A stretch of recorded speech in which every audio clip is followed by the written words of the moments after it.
Pouring latte art on top of hot chocolate is something that I've been doing for a long time now. In fact, one of my first videos showed how you can make latte art with hot cocoa mix. The video is surprisingly still one of my most watched videos nowadays, which means that this is an approach that did stand the test of time. And very recently, I just learned how hot chocolate latte can greatly help you on your way to mastering latte art at home, especially in the beginning, when we are in the early stages, trying to figure out how latte art works. During my learning journey, I knew for sure that the best way to get good at making latte art is through a lot of practice. I'm sure that you know this too already.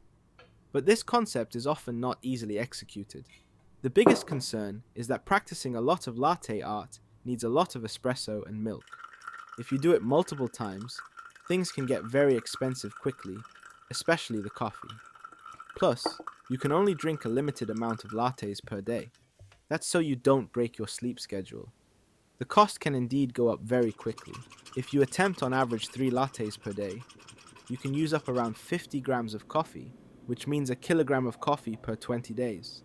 A huge amount for a home barista, to say the least. And for a lot of people, this can easily steer their determination to improve their skills. I've heard some so-called solutions from the internet, and the most popular one is to use some kind of a mixture of soap water and leftover coffee grounds. Sure, the cost of doing this is almost zero, but no matter how hard I tried, this method never worked. It just pours very differently to milk, but I might have done something wrong here. But despite that, even if you pour a perfect latte of this concoction, I would imagine that it isn't going to be anywhere near fulfilling as making something that's drinkable. In the end, successful or not, you just have to throw it away. Now this is where hot chocolate latte can fill the gap. It's cheaper and delicious. So, to replace the espresso, you can use a dark chocolate mix and a bit of milk. Here I'm mixing 20 grams of Van Houten dark cocoa and around 50 grams of milk. Bear in mind that your ratios might vary if you use other cocoa mixes. So in that case, do your best to estimate the viscosity of a good espresso shot. Don't worry if you get it wrong in the first time. The key is to try again and experiment. See what works best for you. Once it's dissolved completely, you can steam the milk like you normally would. So here, I'm going to do it the home barista way, which is by using a French press. If you're interested on the actual technique, you can check my other videos.